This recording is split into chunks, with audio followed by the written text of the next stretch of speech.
मैं मिथिलेश कुमार आप लोगों का स्वागत करता हूँ आपके अपनी YouTube चैनल MKNNS चैनल में। तो आज हम लोग क्लास 10th का जो बिहार बोर्ड के द्वारा जारी किया गया है मॉडल सेट पेपर, आज उसका सेट नंबर 1 का मैथ्स जो है आज हम लोग ऑब्जेक्टिव सोल्व करने वाले हैं। तो आइए सोल्व करते हैं। और हाँ, वीडियो को लास्ट तक जरूर देखिएगा क्योंकि उससे रिलेटेड जितना भी ऑब्जेक्टिव क्वेश्चन बनेगा, जितना भी उससे रिलेटेड बनेगा, टोटल बताएंगे ताकि आप लोगों को एग्जाम में छूटे नहीं एक भी प्रश्न। तो आइए शुरुआत करते हैं। जैसे पहला क्वेश्चन है कि निम्नलिखित में कौन सी सबसे छोटी संयुक्त संख्या है। तो दोस्तों यहाँ पे संयुक्त संख्या का मतलब होता है कि भाज्य संख्या। संयुक्त संख्या का मतलब होता है कि भाज्य संख्या। जैसे आप लोग पढ़े होंगे जब चैप्टर चल रहा होगा तो भाज्य संख्या और अभाज्य संख्या जानते होंगे। तो यहाँ पे भाज्य संख्या होता है कि जो किसी दूसरी संख्या से पूरा पूरा भाज्य लग जाए यानी कट जाए, उसी को भाज्य संख्या कहते हैं। और इसका अभाज्य होता है, अभाज्य जो अपने आप से खुद से कटे यानी 100 और अपने आप से। तो यहाँ पे भाज्य पूछा यानी संयुक्त संख्या पूछा है। तो यहाँ पे देखिए ये तो 1 तो कोई संख्या होता नहीं है, ना तो भाज्य होता है और ना अभाज्य होता है। 2 है, सबसे छोटी अभाज्य संख्या है 2। सबसे छोटी अभाज्य सम संख्या की भी बात करें तो यही 2 होगा और सबसे छोटी अभाज्य संख्या में यही 2 है। लेकिन ये भाज्य नहीं है। सब क्या करते हैं कि 2 देखते हैं कि 2 अपने आप से कट जाता है, लेकिन ये भाज्य संख्या नहीं यानी संयुक्त संख्या नहीं होगा, ये अभाज्य संख्या होगा। और 3 तो जानते हैं कि ये अभाज्य संख्या है। तो ऑप्शन नंबर डी में जो दिया हुआ है 4 यानी ये 4 जो है किससे कट सकता है, 2 से भी कटेगा। 2 दूना कितना हो जाएगा 4 यानी 2 से कट जाएगा। इसीलिए ये जो ऑप्शन नंबर डी जो है ये संयुक्त संख्या हो जाएगा।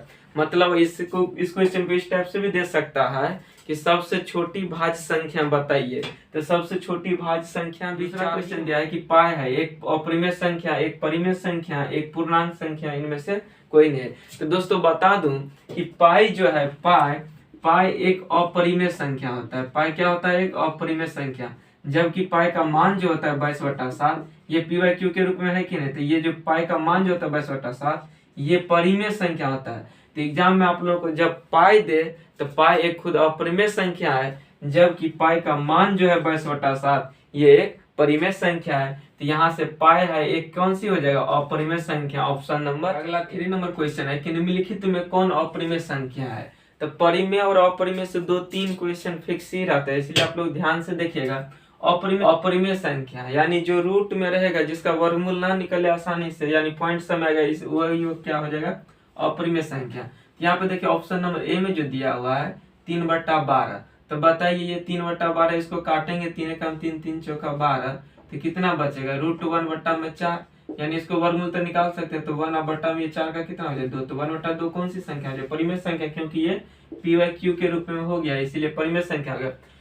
2/10 है तो इसको काट के देखेंगे कितना हो जाएगा, 1/√5 में हो जाए तो 1 का तो निकल जाए 1 अब बट्टा में क्या हो जाए √5। ये क्या हो जाए देखिए 5। तो ये कौन सी संख्या हो जाए, अपरिमेय संख्या हो जाए क्योंकि रूट में आ गया। ये 7 देखिए ये इससे तो ये कट जाएगा 1 बार में, तो 1 का तो 1 ही आएगा। तो ये परिमेय संख्या, कुछ नहीं तो 1/1 लिख सकते हैं, तो ये परिमेय हो जाएगा। और √2 गुना √2 आप लोग जानते हैं कि गुना करते हैं सेम से, तो ये 2 ही होता है। तो ये भी कौन सी संख्या है, परिमेय संख्या की 2/1 हो जाए। तो इसमें कौन अपरिमेय संख्या पहचानने के लिए दिया था, तो जिसका आंसर नंबर क्या हो जाएगा, ऑप्शन नंबर बी, क्योंकि ये 1/5 होगा। और अगला 4 नंबर क्वेश्चन है कि दो संख्याओं के लॉस यानी एलसीएम तथा मौसम बराबर है, यानी एलसीएम बराबर कितना हो जाएगा HCF, मौसम मतलब HCF, एलसीएम बराबर HCF बराबर है तो संख्याएं होंगे। ऑप्शन ए में दिया है अभाज्य संख्या, बी में दिया है बराबर, सी में दिया है सभाज्य संख्या और डी में दिया है संयुक्त संख्या। तो यहाँ पे देखिए जैसे अभाज्य संख्या दिया है तो दो अभाज्य संख्या का लॉस और मौसा कभी भी बराबर नहीं हो सकता, क्योंकि सिंपल से लीजिए एग्जांपल के लिए अभाज्य संख्या कौन सी हो जाए, 2 पहले लेते हैं इसके बाद 3, इसका HCF कितना 1 हो जाएगा, HCF निकाल लेते और LCM कितना हो जाएगा, मल्टीप्लाई कर दें, क्या कि इसमें कुछ नहीं होता, 3 दूना 6 हो जाएगा। कभी भी ये HCF और LCM बराबर नहीं हो पाए, इसलिए अभाज्य संख्या तो होगा नहीं। ऑप्शन नंबर ए ऐसे ही छटा गया। बी नंबर देखिए बराबर, यानी बराबर क्या हो जाए, तो वो दोनों संख्या क्या हो सकता है, बराबर हो सकता है, यानी ऑप्शन नंबर हमारा बी ही होगा। और इस पे भी आते हैं क्योंकि बी कैसे होगा, तो मान लीजिए कि 4 हो गया पहली संख्या और दूसरी भी क्या हो जाए 4, तो इसका HCF भी क्या हो जाएगा, HCF 4 ही हो जाएगा और LCM भी क्या हो जाएगा 4 ही हो जाती, यानी LCM बराबर HCF होगा। तो ऑप्शन नंबर कौन हो जाए बी, यानी वो दोनों संख्या बराबर होगा, उसके बाद ही ये LCM बराबर HCF हो सकता है, यानी लॉस बराबर मौसम। सवाभाज्य संख्या क्या होता है? तो सवाभाज्य संख्या जिस दोनों प्राकृतिक संख्याओं का HCF क्या होना चाहिए? 1। तो 1 सिर्फ HCF होता है तो वो सवाभाज्य संख्या हो जाता है, एलसीएम बराबर 1 नहीं हो सकता है। ऑप्शन नंबर डी में देखिए दिया संयुक्त संख्या। संयुक्त संख्या पहले में जो पढ़े भाज्य संख्या, तो कभी भी भाज्य संख्या के HCF और एलसीएम बराबर नहीं होगा। ऑप्शन में हो जाए डी नंबर। तो देखिए अगला जैसे 5 नंबर क्वेश्चन दिया है कि 0.29 के ऊपर में दिया है रेकरिंग कॉस्ट दिया हुआ है। रेकरिंग का मतलब होता है कि वो संख्या बार बार वही रिपीट करता है। कहते हैं इसको परिमेय संख्या यानी परिमेय संख्या दिया हुआ सब। तो देखिए जब भी रेकरिंग वाला को नीचे में लाना रहेगा तो जैसे 0 पॉइंट रेकरिंग है तो पॉइंट को हटाइए, रेकरिंग है ना यहाँ पे, तो कितना है संख्या 29, तो यहाँ पे 29 लिखेंगे। और कितना के ऊपर में रेकरिंग है? 2 संख्या पर, तो जितना संख्या के ऊपर में रेकरिंग उतना नीचे में 9, तो यहाँ पे कितना लिखेंगे? 2 संख्या के ऊपर में रेकरिंग है तो 2 9, यानी इसका आंसर यही हो जाएगा 29/99। ऑप्शन नंबर डी हो जाएगा।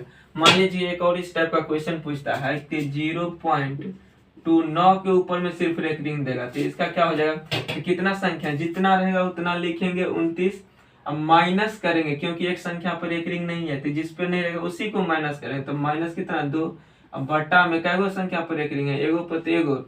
जिस संख्या पर रेकरिंग नहीं रहेगा उतना 0 हम लोग नीचे में देते, तो यहाँ पे दे देंगे कितना 29 में से 2 जाए तो 27, अब बट्टा में 90। तो इस टाइप का क्वेश्चन हमें सब पूछता है तो गलती नहीं कीजिएगा। 6 नंबर क्वेश्चन में दिया है कि 1 माइनस साइन स्क्वायर 60 डिग्री बराबर कितना होगा? ऑप्शन दिया हुआ है, तो देखिए 1 माइनस साइन स्क्वायर थीटा बराबर होता है cos square theta.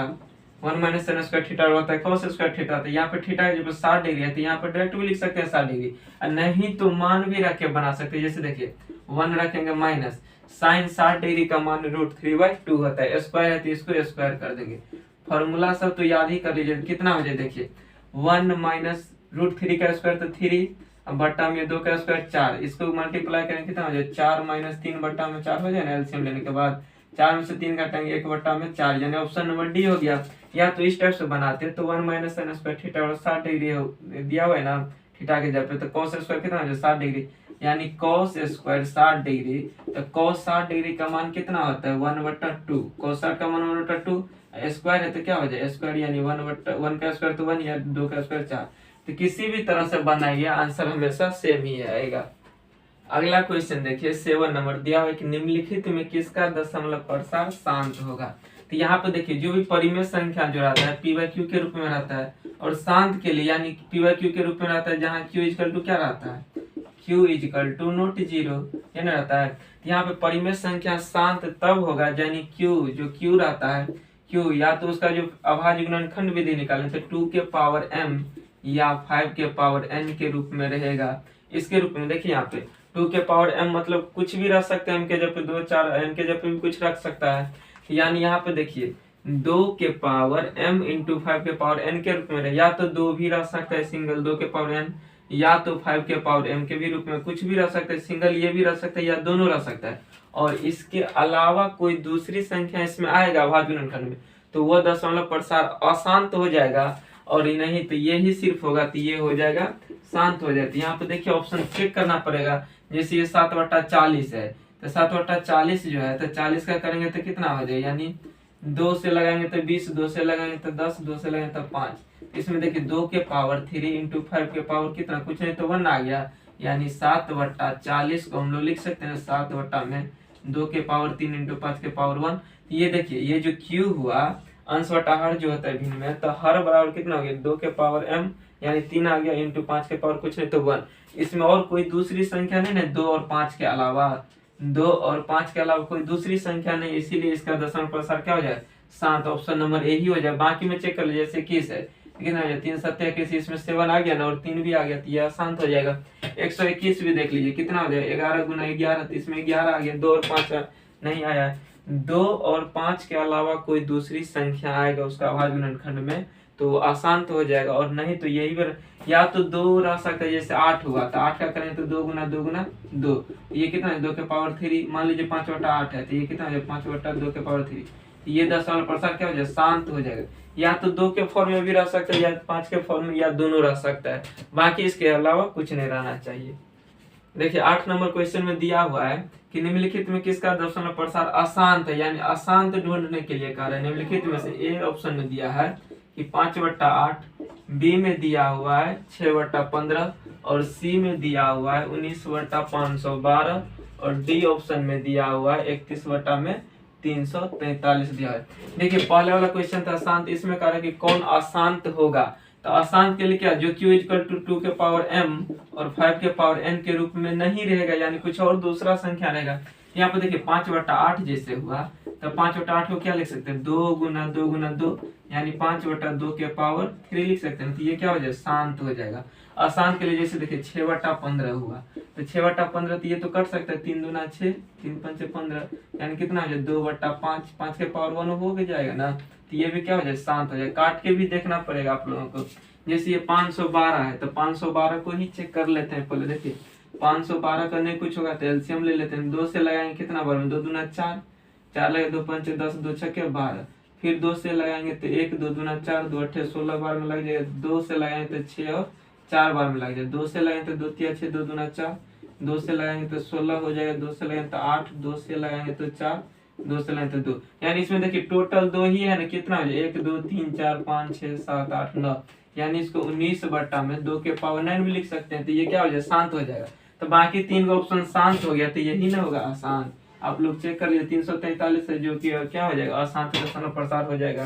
9 number question में देखिए दिया हुआ है, 9 नंबर में दिया हुआ है कि 400 के अभाज्य गुणनखंड, 400 का अभाज्य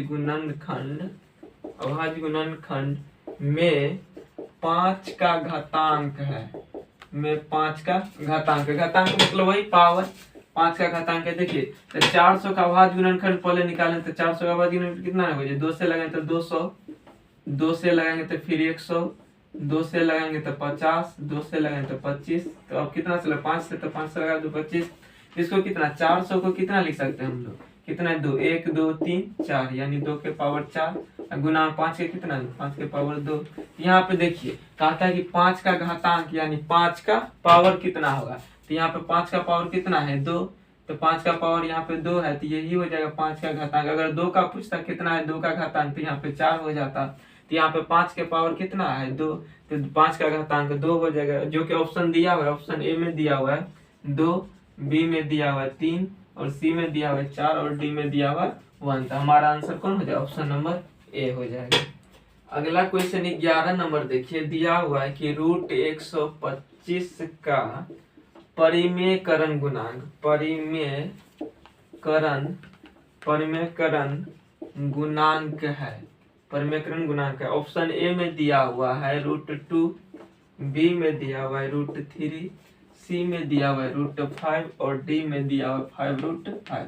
यहाँ पे देखिए ये जो कहा था 125 का परिमेयकरण गुणांक, मतलब कि ये जो रूट में है तो रूट में जो 125 है तो ये रूट में 125 में कौन सी संख्या से गुना करे जो कि ये अपरिमेय है ना अभी, तो ये परिमेय हो जाए। वही कह रहा है कि वो परिमेयकरण गुणांक मतलब गुना वाला बताइए। तो जैसे √125 है तो √125 को क्या लिख सकते हैं, 5 गुना 25 लिख सकते हैं ना। यानी ये बाहर करें तो 5 रूट कितना हो जाए 5।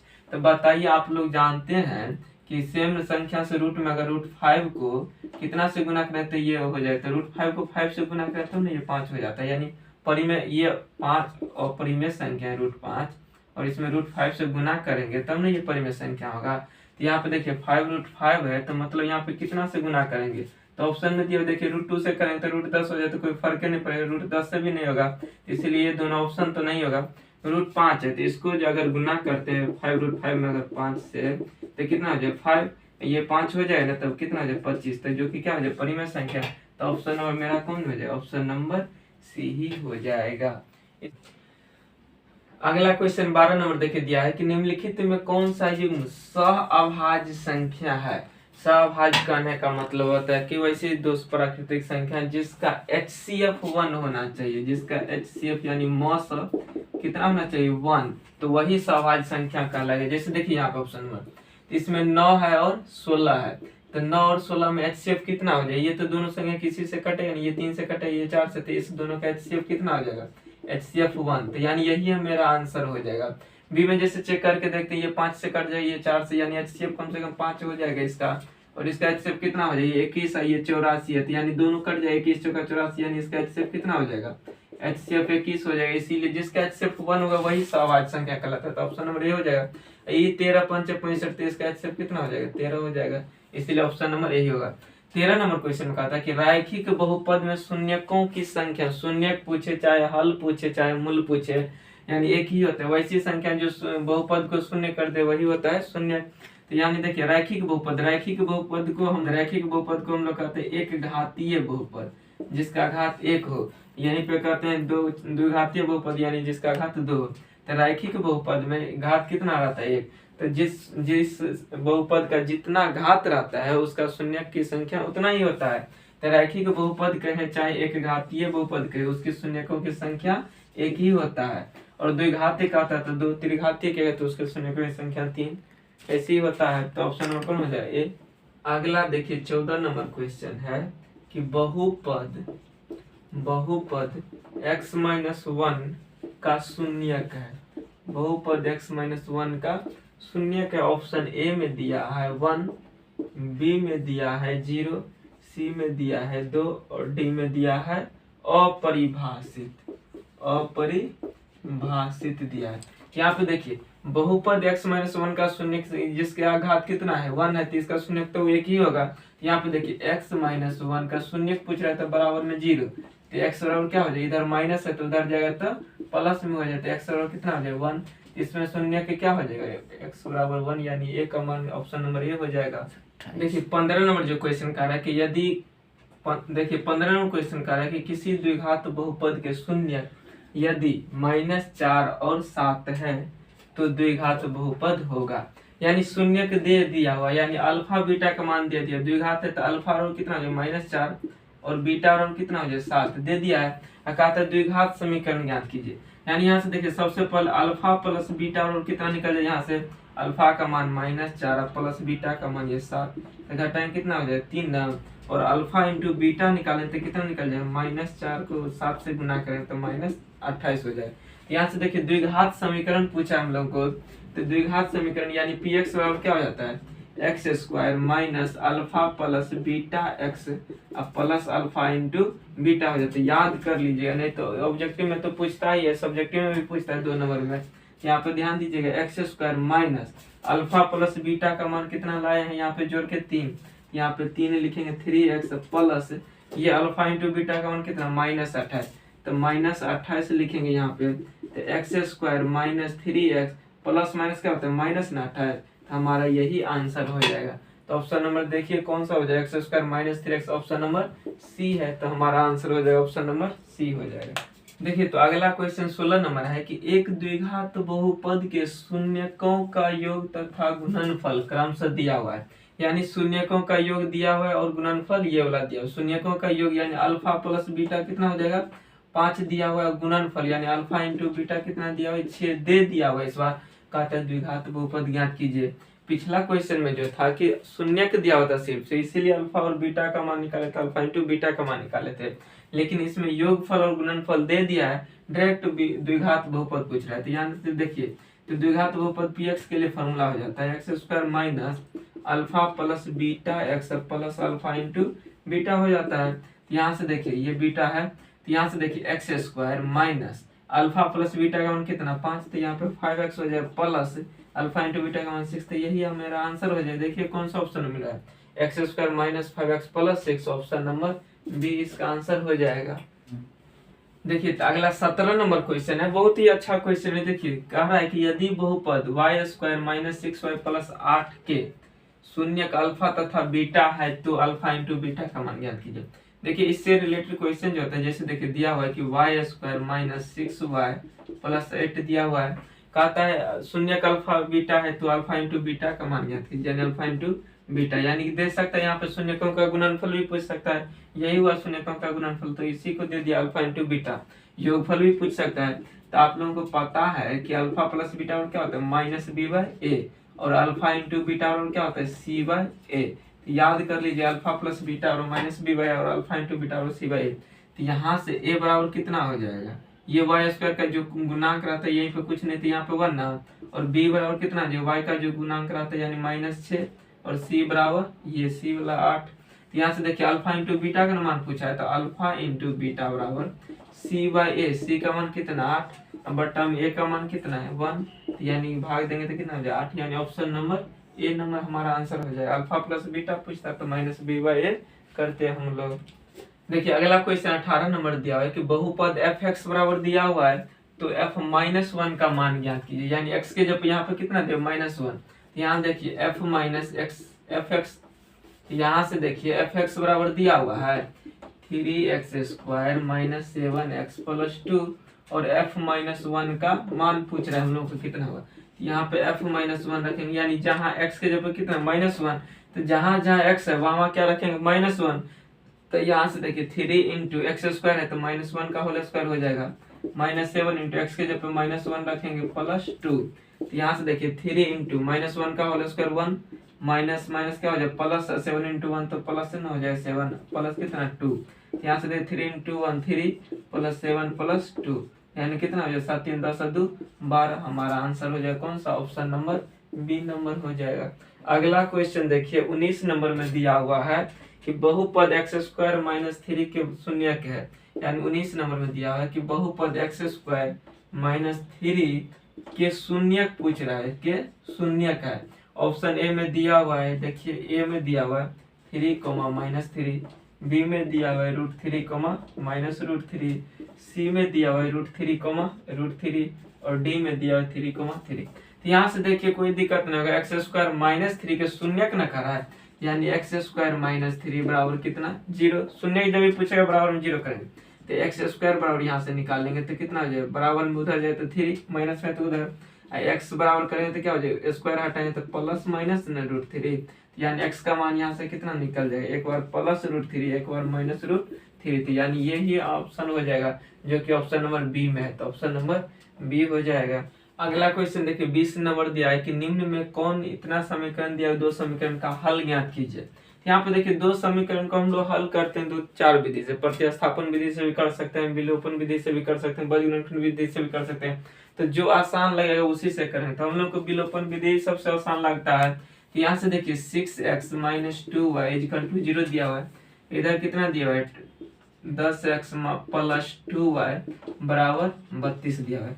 यहाँ से देखिए साइन चेंज ही करते हैं हम लोग, किसी को बराबर करते हैं विलोपन विधि में, तो बराबर क्या हुआ ये, तो इसको जोड़ देंगे तो ये कितना हो जाए -2y, ये +2y, ये तो कट जाएगा, इस दोनों को जोड़ें तो 10x में 6x जोड़ेंगे कितना हो जाए 16x बराबर ये कितना हो जाए 32, इसीलिए x का मान निकालेंगे तो कितना हो जाए 32/16, यानी 16 दूना 32, तो x बराबर कितना निकल गया 2। अब कोई भी समीकरण हम लोग रख देते मान फर्स्ट में रख के देखिए तो कितना दिया 6x माइनस 2y बराबर 0, x के जगह पे कितना रखेंगे 2, तो 6 गुना 2 कितना हो जाए -2y बराबर 0, ये कितना हो जाए 12 ना, -2y बराबर 0, तो 12 बराबर उधर जाए तो क्या हो जाए 2y, इसीलिए y बराबर क्या हो जाएगा ये 12 ना इधर, तो 12 बटा में ये 2 तो कितना 6, यानी x का मान 2 और y का मान 6, कौन सा ऑप्शन में, ऑप्शन नंबर बी में दिया, तो इसका आंसर क्या हो जाएगा ऑप्शन नंबर बी हो जाएगा।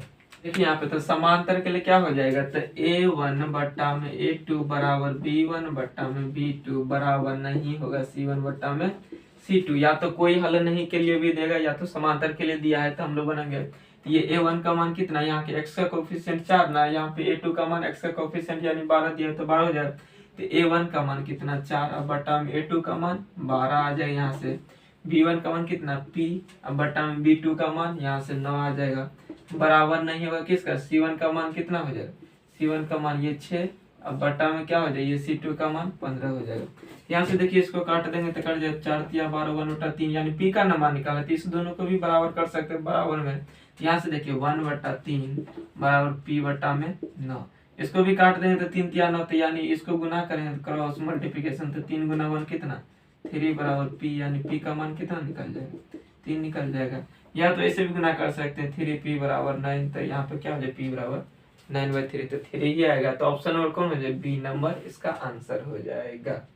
देखिए अगला क्वेश्चन 22 नंबर है कि समीकरण निकाय दिया हुए दो समीकरण के अनगिनत हल होने के लिए k का मान ज्ञात कीजिए। तो यहाँ पे देखिए एक हल होने के लिए क्या हो जाता है a1 बट्टा में a2 बराबर नहीं होता है b1 बट्टा में b2, ये क्या हो जाता है एक हल के लिए a1 बट्टा में a2 बराबर b1 बट्टा में b2 बराबर नहीं होगा c1 बट्टा में c2, ये इसका कोई हल नहीं होगा, कोई हल नहीं के लिए है ये। और अनगिनत हल के लिए a1 बट्टा में a2 बराबर b1 बट्टा में b2 बराबर c1 बट्टा में c2, ये हो जाता है अनगिनत हल के लिए, अनगिनत हल के लिए। तो इसको याद कर लीजिए, इसी तीनों से पूछता है। तो अनगिनत हल के लिए देता है तो यहाँ पर क्या हो जाए, a1 का मान कुछ नहीं, तो a1 का मान कितना हो जाए 1, b1 का मान कितना हो जाए जो y का कोफिशिएंट 2, और c1 का मान कितना हो जाए ये वाला 3, और समीकरण सेकंड से a2 b2 होता है, तो a2 का मान कितना निकल जाए यहाँ से x का कोफिशिएंट 5, और b2 का मान कितना, ये y का जो k है तो k निकल जाए, c2 बराबर कितना, ये 15 जो दिया है। अनगिनत हल के लिए कह रहा है, यानी a1 बट्टा में a2 बराबर b1 बट्टा में b2 बराबर c1 बट्टा में c2 होगा। यहाँ से देखिए a1 का मान कितना 1 बट्टा 5 बराबर ये कितना है 2 बट्टा में ये k हो जाएगा, बराबर ये 3 बट्टा 15 हो जाएगा। तो 3 5 15 भी काट सकते हैं हम लोग, और इधर भी तो किसी k का मान निकले, किसी दो को बराबर कर दे, इस दोनों को भी बराबर कर सकते, इस दोनों को भी बराबर कर। तो चलिए हम इसी दोनों को बराबर करते हैं, तो 1 बट्टा में 5 है बराबर 2 बट्टा में k, इसको गुना करें तो कितना k गुना 1k बराबर 5 गुना कितना 10, तो k का मान कितना आ गया 10, जो कि ऑप्शन में किस में है, डी में है, तो डी हो जाएगा। इससे भी निकालें तो 1 बटा 5 वही k का मान कितना आएगा 10 ही आएगा। यहाँ पे ध्यान दीजिएगा, इसको याद कर लीजिए, ये जो चार्ट है इसको याद कर लीजिए, 3 फॉर्मूला। देखिए अगला 23 नंबर है कि निम्न में कौन द्विघात समीकरण है, यानी द्विघात समीकरण हम लोग को 4 ऑप्शन दिया, इसमें से ढूंढ रहे हैं कि कौन सा द्विघात समीकरण, यानी द्विघाती जिसका घात क्या होना चाहिए, मैक्सिमम 2 ही होना चाहिए, तो वही ना द्विघात समीकरण हो जाएगा। ऑप्शन नंबर 1 को जैसे चेक करते हैं, तो यहाँ से देखिए x प्लस 2 है और x माइनस 2 है, यानी a प्लस बी और a माइनस बी, इसको डायरेक्ट फॉर्मूला पे भी रख सकते हैं हम लोग। तो a square minus B square, तो x स्क्वायर माइनस 2 का स्क्वायर कितना हो जाए 4 बराबर x square minus 4x Q हो जाए। यहाँ पे देखिए q लगा हुआ है, तो ये तो ऑप्शन नंबर ऐसे ही पता चल गया कि ये q लगा हुआ है x के पावर 3, यानी इसका मैक्सिमम घात 3 हो जाएगी, ये तो कट ही जाएगी, इधर प्लस में इधर प्लस में, यानी ये त्रिघातीय हो जाए, द्विघातीय नहीं हो जाए। ऑप्शन नंबर ए क्या हो जाए, गलत हो जाए। ऑप्शन नंबर बी को देखिए दिया हुआ है, इसको जब चेक करेंगे a प्लस बी का स्क्वायर तो क्या हो जाए a square plus B square के जब 2 का स्क्वायर 4 और प्लस 2ab, यानी 2 दूना 4 कितना हो जाए 4x बराबर, इसको गुना करें तो 3x प्लस कितना 4 थी 12 हो जाएगा। यहाँ पे देखिए इसको जब इधर लाएंगे तो यही क्या हो जाए द्विघात समीकरण, कैसे देखिए x square plus 4x plus 4 दिया हुआ नहीं, इधर आएगा तो कितना माइनस 3x माइनस कितना 12 बराबर 0 भी कर सकते हैं हम लोग। तो एक्स स्क्वायर ये 4x में से 3x घटाएंगे तो कितना बचेगा प्लस में x, ये 4 प्लस में ये तो कितना हो जाएगा माइनस में 8 हो जाएगा बराबर 0। ये द्विघात समीकरण है ना, क्योंकि मैक्सिमम पावर इसका क्या है 2 ही है, बाकी को चेक कीजिए तो नहीं आएगा, क्योंकि इसका एलसीएम लेंगे तो ये कितना हो जाएगा 4x स्क्वायर बटा में ये तो 4x स्क्वायर से कट ही जाएगा, तो ये द्विघात नहीं होगा। और इधर भी देखिए इधर वाला जो होगा इससे 2x स्क्वायर है, इधर भी गुना करेंगे इसको इससे तो 2x स्क्वायर ही आएगा, तो 2x स्क्वायर से 2x स्क्वायर कट जाएगा, यानी द्विघात नहीं होगा। ये सब क्या हो जाएगा एक घाती हो जाएगा, जैसे इसमें आया ये त्रिघाती हो जाएगा, ये द्विघाती हो जाएगा, ये दोनों एक घाती हो जाएगा। तो यहाँ पे ऑप्शन नंबर कौन हो जाए, ऑप्शन नंबर बी नंबर मेरा करेक्ट है, क्योंकि द्विघात समीकरण कर रहा था। देखिए अगला क्वेश्चन 24 नंबर है कि द्विघात समीकरण इतना दिया हुआ है कि मूल्य है, यानी देखिए द्विघात समीकरण का मूल्य बराबर क्या हो जाता है, जैसे व्यापक रूप इसका x square plus b x plus c बराबर क्या होता है 0, तो मूल्य बराबर क्या हो जाता है, यानी मूल्य बराबर हो जाता है formula minus B plus minus root under B square minus 4ac बटा में 2a, यानी बी स्क्वायर माइनस 4ac को ना विवेचक यानी विवेक्तर करते हैं, डी से डिनोट करते हैं इसको। यहाँ से देखिए ये a का मान कितना हो जाएगा, यहाँ से जो b बराबर लिखे हैं तो a बराबर p हो जाएगा, यहाँ से b बराबर क्या हो जाएगा q, और c बराबर क्या हो जाएगा r हो जाएगा। तो इसमें जब सेट करेंगे तो कितना हो जाएगा माइनस b, तो माइनस b के जगह पर कितना b बराबर q, तो q देंगे plus minus root under B square, b के जगह पर q है तो क्या हो जाएगा q स्क्वायर माइनस 4a के जगह पर कितना है p, तो p गुना में c के जगह पे यहाँ पे r है तो r दे देंगे यहाँ पे बट्टा में 2a के जगह पे क्या हो जाएगा p, तो p हो जाएगा, यानी इसका निकल जाएगा minus q plus minus root under q square minus 4p r बट्टा में 2p, जो कि कौन सा ऑप्शन में है, देखिए माइनस क्यू लगाइए minus Q plus minus root under q square minus 4p r बट्टा में 2p, यानी ऑप्शन में मेरा कौन सा हो जाएगा, ऑप्शन नंबर बी ही हो जाएगा, सही आंसर हो जाएगा। यहाँ पे ध्यान दीजिए ऑप्शन डी में जो है प्लस दिया था, इसीलिए ऑप्शन नंबर बी हो जाएगा, पहले सेम ही था, यहाँ पे गलती से हो गया था।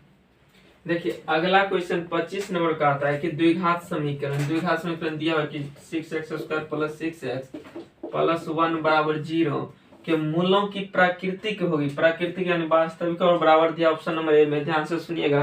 बी में वास्तविक नहीं, सी में वास्तविक और असमान दिया है, और डी में इनमें से कोई नहीं। तो यहाँ पे चेक कैसे करें, जैसे देखिए ए बराबर कितना 6, बी बराबर कितना 6 हो जाएगा, और सी बराबर 1 हो जाएगा।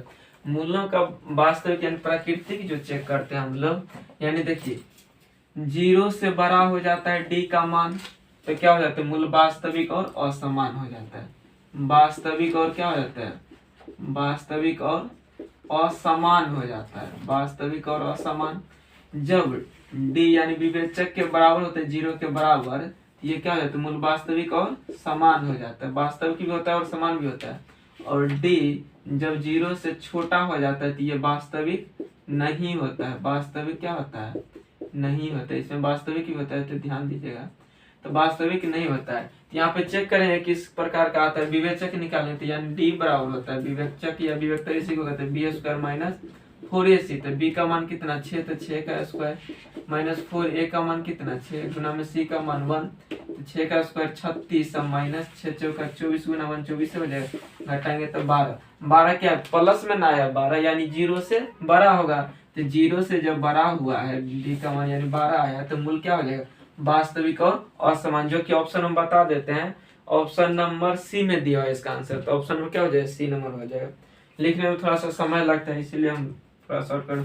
और 26 नंबर क्वेश्चन में देखिए दिया हुआ है, 26 नंबर में कहता है कि समीकरण 3x square minus 18x plus 6 बराबर 0 कि मूलों का योग, मूलों का योग मतलब अल्फा प्लस बीटा का मान निकालना है। तो पिछले क्वेश्चन में भी बताया था अल्फा प्लस बीटा और क्या होता है, माइनस बी बाय ए होता है। इंटू में पूछा था अल्फा इंटू बीटा और क्या होता है, सी बाय ए। यहाँ से देखिए ए का मान कितना हो जाएगा, ए बराबर 3, बी बराबर कितना माइनस 18 और सी बराबर 6। तो अल्फा प्लस बीटा और क्या होता है, माइनस बी बाय ए ना, तो माइनस और माइनस बी का मान कितना माइनस 18, तो माइनस 18 अब बट्टा में कितना ए का मान कितना दिया 3, यहाँ पे 3 हो जाएगा। तो माइनस माइनस कितना प्लस 18 बट्टा में 3 काटेंगे तो 6 हो जाएगा, यानी इसका आंसर क्या हो जाएगा, मूलों का योग आंसर 6 हो जाएगा इस समीकरण का, जो कि ऑप्शन हम बताते हैं। ऑप्शन नंबर ए में दिया है 3, ए में दिया है 3 और बी में दिया है -3, सी में दिया है -6 और डी में दिया है 6। तो हमारा आंसर कौन हो जाएगा, डी नंबर हो जाएगा। तो ध्यान से चेक कीजिए, माइनस में भी दिया रहता है ताकि गलती ना हो जाए। अगला क्वेश्चन 27 नंबर है कि द्विघात समीकरण दिया हुआ है कि ax स्क्वायर 27 नंबर है कि ax square plus bx plus c बराबर 0 के मूल्य एक दूसरे के व्युत्क्रम होंगे। एक दूसरे के क्या होंगे, व्युत्क्रम होंगे। ऑप्शन ए में दिया है कि b बराबर c, बी में दिया है कि c बराबर a और सी में दिया है a बराबर b और डी में दिया है इनमें से कोई नहीं, इनमें से कोई नहीं दिया हुआ है। यहाँ से देखिए व्युत्क्रम कर रहा है ना, व्युत्क्रम क्या होता है, जैसे मान लीजिए इसका शून्य का अल्फा हुआ तो उसका व्युत्क्रम क्या हो जाए 1 बट्टा अल्फा, यानी 1 बट्टा करके होता है। तो यहाँ से देखिए हम निकालते हैं, जैसे देखिए ax square plus bx plus c, ये तो व्यापक रूप में दिया हुआ ही है। तो अल्फा इंटू बीटा बराबर क्या होता है, c बाय ए। अल्फा इंटू बीटा बराबर क्या होता है, c बाय ए हो जाता है। तो यहाँ से देखिए जैसे मान लेते हैं कि इसका शून्य का व्युत्क्रम होगा, जैसे 5 होगा तो इसका व्युत्क्रम क्या हो जाएगा 1 बट्टा 5, कट के तो ये 1 ही आएगा। तो यहाँ पे फिलहाल अल्फा ही मान लेते, तो अल्फा तो ये क्या हो जाएगा 1 बट्टा अल्फा बराबर सी बट्टा ए, कट जाए तो क्या हो जाए 1 है ना, तो 1 बराबर सी बट्टा ए। तो क्रॉस मल्टीप्लिकेशन करें कुछ नहीं तो 1 ना, तो ए बराबर क्या हो जाए सी, चाहे सी बराबर ए कही तो बात तो बराबर ही ना पड़ेगा। तो ऑप्शन नंबर कौन हो जाए, बी बराबर सी, ये तो होगा नहीं, सी बराबर ए, ऑप्शन नंबर क्या हो जाए बी हो जाए। ए बराबर बी आया तो ये भी नहीं होगा, इनमें से कोई ऑप्शन नंबर कौन हो जाए बी नंबर हो जाएगा। सी बराबर ए कहिए चाहे ए बराबर सी कहिए, कोई दिक्कत। अगला क्वेश्चन 28 नंबर देखिए दिया हुआ है, यहाँ से देखिए सरेनी दिया हुआ है 1/2 1 3/2 2 का 15वां पद पूछ रहा है। यहाँ से देखिए पहला पद 1/2, दूसरा पद 1, तीसरा पद 3/2, यानी जितना पद है उसका आधा नहीं हो रहा है। तो 15वां पद पूछ रहा है, तो 15 का भी आधा करेंगे तो कितना हो जाएगा 15/2, ऑप्शन और बी हो जाएगा। यानी यहाँ पे प्रोसेस से बना के देखते हैं, तो ए बराबर कितना हो जाएगा 1/2, डी का मान निकालें यानी प्रथम पद है, डी सर्वांतर निकालें तो क्या हो जाए t2 माइनस t1, ये t1 होता है, ये t2 ये t3, चाहे a1 a2 भी कर सकते हैं। तो अगला में से पिछला को घटाते तो 1 माइनस क्या हो जाए 1/2, एलसीएम लेंगे तो ये 2 माइनस 1 बट्टा में 2 यानी घटाएंगे तो 1/2 ही आएगा। और n का मान तो दे दिया क्योंकि 15वां पद पूछ रहे थे, n बराबर कितना हो जाए 15, टी एन का फॉर्मूला लगाएंगे तो जैसे टी 15 होता है, टी एन बराबर क्या हो जाता है ए प्लस, याद कर लीजिएगा, टी एन बराबर a plus n minus one into d. तो 15 दिया हुआ तो यहाँ पर टी 15 बराबर निकालेंगे तो ए प्लस 15 में से 1 घटाएंगे तो कितना हो जाए 14 डी। यहाँ पर डायरेक्ट लिख देंगे टी 15 बराबर ए प्लस 14 डी। यहाँ पे ए का मान कितना 1/2 प्लस 14 इंटू डी का मान कितना 1/2 ही आया है। ये कट जाए 7 बार में, यानी कितना हो जाए 1/2 प्लस ये 7। एलसीएम लेंगे कितना 1 प्लस 7 दूना 14/2, यानी 14 बराबर कितना 15/2। तो बात यही हो जाएगा। शॉर्टकट अगर आप लोग को पता है तो डायरेक्ट भी मार सकते हैं, नहीं तो ये बना करके बनाएंगे हम लोग तो ऑप्शन नंबर कौन हो जाए बी नंबर 15/2 हो जाएगा। अगला क्वेश्चन 29 नंबर देखिए, कह रहा है कि निम्नलिखित में कौन सा समांतर श्रेणी में नहीं है। क्या कह रहा है कि समांतर श्रेणी में नहीं है। समांतर श्रेणी कब नहीं होता है, यानी इसका सर्वांतर यानी पदांतर यानी कॉमन डिफरेंस जो है बराबर नहीं आएगा।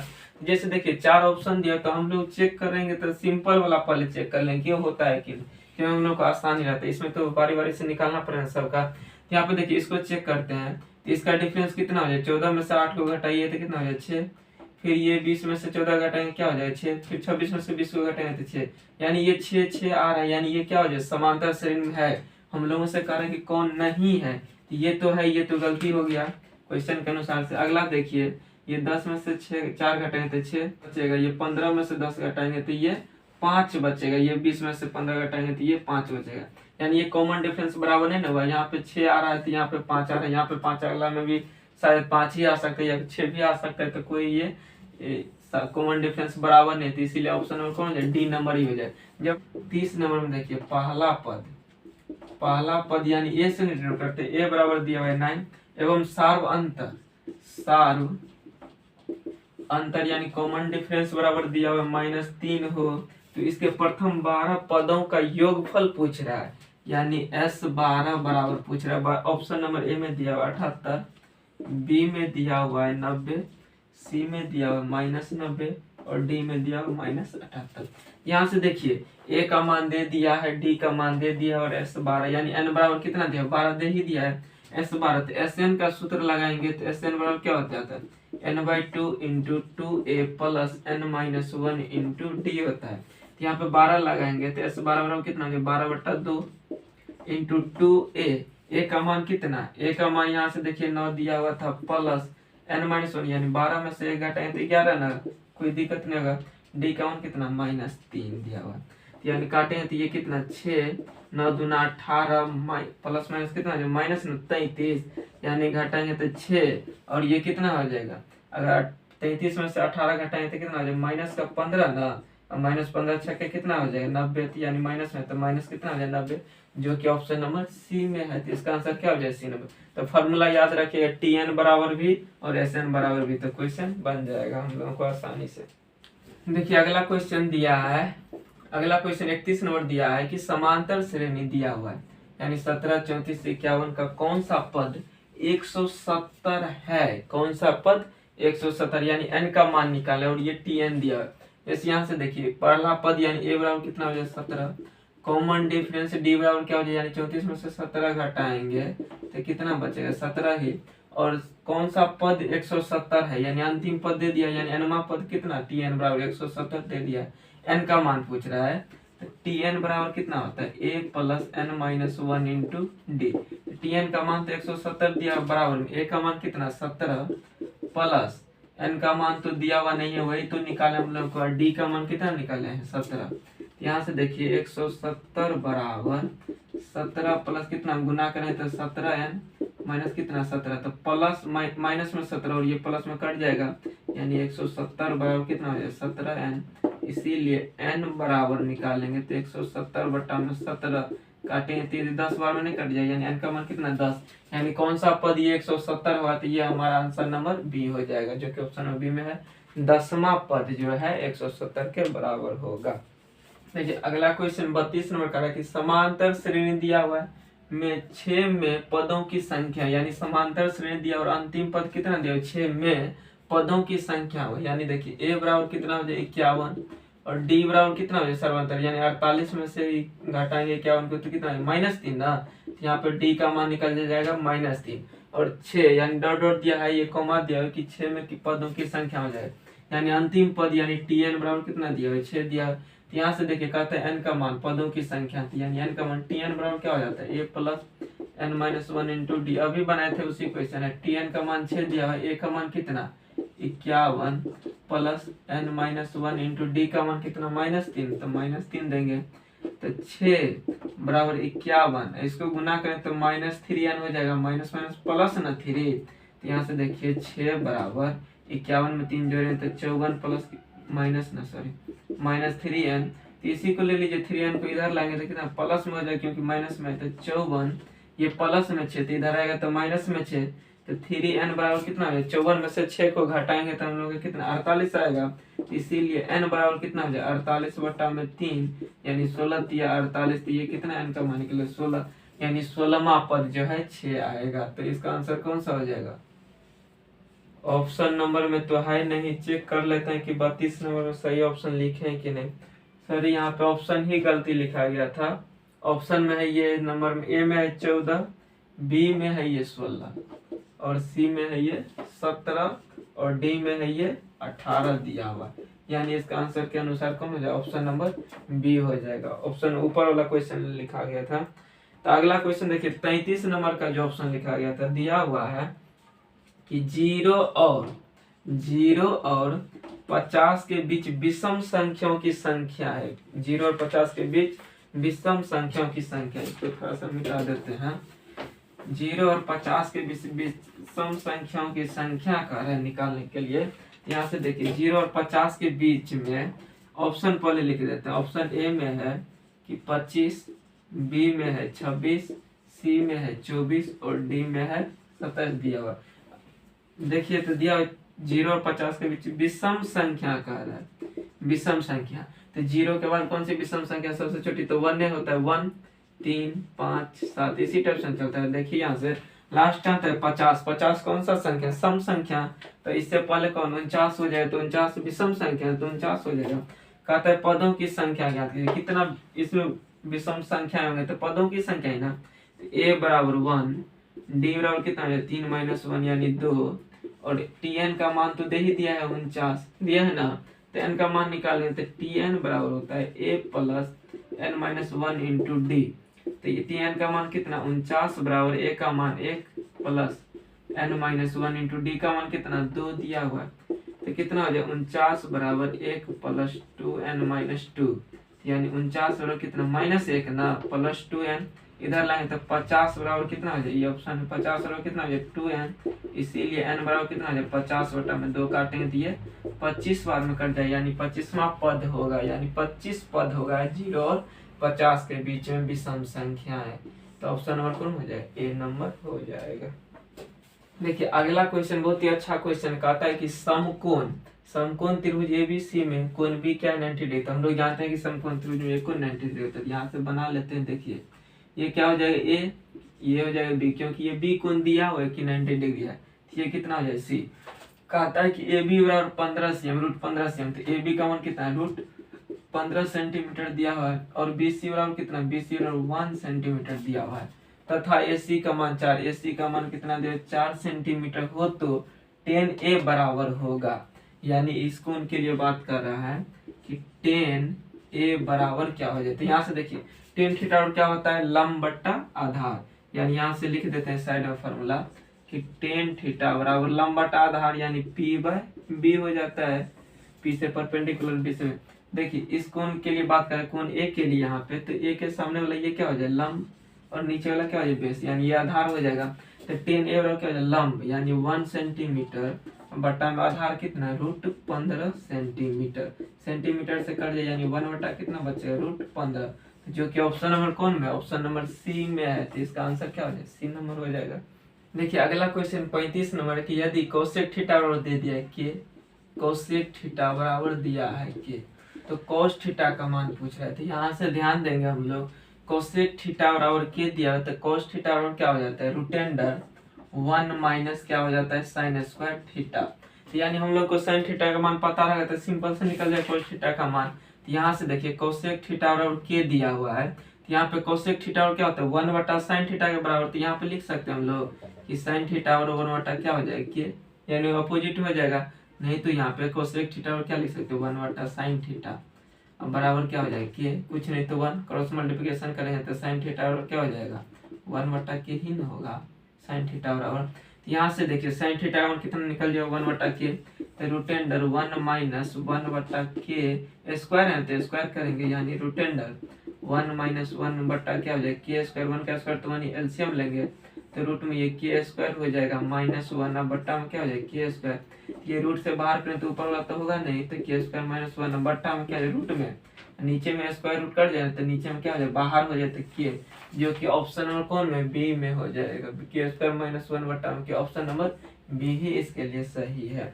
अगला क्वेश्चन 36 नंबर देखिए दिया हुआ है, बहुत हल्का क्वेश्चन है कि 1/sec थीटा किसके बराबर है, तो सेक किसका अपोजिट होता है यानी cos का होता है, cos थीटा 1/sec थीटा चाहे sec थीटा 1/cos थीटा, तो इसका आंसर कौन हो जाए cos थीटा, जो कि ऑप्शन बता देते हैं। ऑप्शन ए में है tan थीटा, बी में है cos थीटा और सी में है sec थीटा और डी में है cosec थीटा, तो इसका आंसर कौन हो जाए option number B cos theta. ये सब तो जान ही सकते, फॉर्मूला याद कर लीजिए। 37 नंबर क्वेश्चन देखिए दिया हुआ है, 37 नंबर में कहता है कि cot x into ten x बराबर क्या हो जाएगा। ऑप्शन ए में दिया है 1, बी में -1, सी में 0.2। तो आप लोग तो जानते हैं कि अपोजिट वाला से गुना करते हैं हमेशा तो 1 ही होते हैं। कैसे, तो यहाँ से देखिए cot थीटा 1/tan थीटा भी तो लिख सकते हैं, tan थीटा यानी x है तो x गुना में tan x तो बराबर क्या हो जाएगा कट जाएगा तो 1 ही हो जाएगा। 38 नंबर क्वेश्चन दिया है कि यदि cos थीटा 1/2 दे दिया है तो cosec थीटा का मान पूछ रहा है, तो cosec थीटा बराबर क्या हो जाता है यानी साइन में पलट लेंगे तो हम लोग को आसान पड़ेगा क्योंकि cos से साइन होता है, तो cos थीटा 1 क्या हो जाता 1/2 दिया हुआ है। तो यहाँ से देखिए cos थीटा sin थीटा का मान निकालें तो sin थीटा बराबर क्या हो जाएगा root under 1 minus cos square theta ना, तो यहाँ से जैसे करेंगे तो 1 माइनस cos थीटा का मान 1/2 तो स्क्वायर करें तो 1/4 नहीं हो जाएगा, एलसीएम लेंगे तो रूट अंडर 4 माइनस 1/4 बाहर करें तो कितना 3 न बचेगा, यहाँ पे 3/4 रूट में तो ये कितना है रूट 3 या बटा 4 के बाहर करें तो 2 हो जाएगा, यानी sin थीटा का मान निकल गया। अब cosec थीटा का मान पूछ रहा है तो cosec थीटा और क्या हो जाता है 1 sin थीटा हो जाता है ना, तो 1 sin थीटा का मान रूट 3/2, तो इसको कुछ नहीं तो यहाँ पे कुछ नहीं तो 1/1 तो 1/1 भाग में रहता है पलटते हैं तो 2/3 हो जाता है गुना में जाने के बाद, तो ये कितना है 2/√3 जो कि ऑप्शन और किस में हो जाएगा ऑप्शन और बी में। इसको त्रिभुज बना के भी बना सकते हैं कि cos थीटा क्या हो जाता है b/h करके भी बना सकते हैं, तो जिससे मन उससे भी आसान जिससे मन होगा बना सकते हैं, कोई दिक्कत नहीं। अगला क्वेश्चन देखिए 39 नंबर में दिया हुआ है, 39 नंबर यदि थीटा बराबर 45 डिग्री तो sec theta plus cosec theta का मान क्या हो जाए। ऑप्शन में दिया है कि 1√2 2 और 2√2। यहाँ पे देखिए sec theta plus cosec theta का मान पूछ रहा है, तो सेक थीटा के जब कितना 45 दे ही दिया था तो आसानी कर दिया, और कोसेक थीटा का यानी कोसेक 45 हो जाएगा, तो सेक 45 का मान √2 प्लस कोसेक 45 का भी मान कितना होता है √2, तो √2 प्लस √2 कितना हो जाए 2√2 हो जाए, इन 2 कर दीजिएगा कि गुना में नहीं प्लस है, यहाँ पे 2√2 ऑप्शन नंबर डी में है 2√2, इसका आंसर हो जाएगा ऑप्शन नंबर डी हो जाएगा। अगला क्वेश्चन देखिए 40 नंबर दिया कि यदि √3 tan a - 3 बराबर 0 तो a का मान ज्ञात कीजिए। देखिए यहाँ पे बना रहे हैं हम लोग, तो जैसे देखिए √3 tan a बराबर दिया तो √3 tan a - 3 बराबर 0 ना, तो √3 tan a बराबर लेते हैं उधर तो माइनस में तो उधर प्लस में, तो tan a बराबर कितना हो जाए 3/√3 हो जाए ना, और आप लोग जानते हैं कि 3 में √3 गुना √3 होता है तो कट जाए तो कितना √3 बार में कटेगा, यानी tan a बराबर कितना √3 आया। तो आप लोगों को पता है कि tan कितना डिग्री का मान √3 होता है, tan 60 का मान नहीं याद है तो याद कर लीजिएगा। तो यहाँ पे देखिए इसीलिए a बराबर कितना हो जाए 60 डिग्री, क्योंकि tan a बराबर √3 तो a बराबर कितना 60 डिग्री, ऑप्शन नंबर कौन हो जाए बी नंबर हो जाएगा। अगला देखिए सेक 35 बटा में कोसेक 55 का होल स्क्वायर बराबर क्या हो जाए। यहाँ पे इसमें ध्यान दीजिए इंटरचेंज वाला में कि जब दोनों एंगल को जोड़ने से अगर 90 डिग्री आता है तो उसका मान हमेशा 1 ही होगा, उसका आंसर क्या होगा 1 ही हो जाए। जैसे देखिए यहाँ पे सेक को चेंज करें तो कोसेक में जैसे यहाँ पे चेंज कर रहे हैं तो सेक 35 डिग्री को लिख सकते हैं सेक 90 - 55 डिग्री, अब बटा में कोसेक कितना है 55 डिग्री का होल स्क्वायर दिया हुआ है बराबर में, तो सेक 90 - थीटा क्या हो जाता है कोसेक थीटा, यहाँ पे सॉरी कोसेक है 55 डिग्री, तो कोसेक थीटा यहाँ पे क्या हो जाए कोसेक 55 डिग्री बटा में क्या हो जाए कोसेक 55 डिग्री तो ये कट नहीं जाएगा, 1 बार में स्क्वायर है तो 1 का स्क्वायर करें तो क्या दिक्कत है, 1 का स्क्वायर करें तो 1 ही हो जाए, ऑप्शन कौन है सी। तो ध्यान दीजिएगा, जब ये दोनों एंगल को जोड़ने के बाद अगर 90 डिग्री आ जाता है तो आंसर 1 ही होता है। अगला क्वेश्चन 42 नंबर देखिए कि निम्नलिखित में किसका मान सबसे अधिक है। सबसे अधिक देखना है तो cos 45 का मान देखिए 1 बटा कितना √2, sin 0 का मान तो 0 होता है, ये तो पता ही होगा। cot 45 का मान कितना हो जाता है 1, और यहाँ पे cos 60 का मान कितना हो जाता है 1/2। तो बताइए चारों ऑप्शन में कौन सबसे बड़ा है, ये तो छोटा ही हो गया, 0 भी तो हो ही गया, ये 1 और ये 1/2, तो ये आधा है यानी 0.5 है, ये 1 है, तो सबसे बड़ा कौन है, option number C cos 45 degree हो जाएगा। अगला क्वेश्चन देखिए 43 नंबर दिया हुआ है कि साइन 30 डिग्री बराबर क्या होगा। ऑप्शन ए में दिया हुआ है कि 1, बी में 1/2, सी में √3/2 और डी में दिया 1/√2। तो देखिए साइन 30 का मान क्या हो जाता है, साइन 30 का मान 1/2 हो जाता है, तो ऑप्शन में कौन है, जो बी नंबर। तो ये सब तो याद ही कर सकते हैं।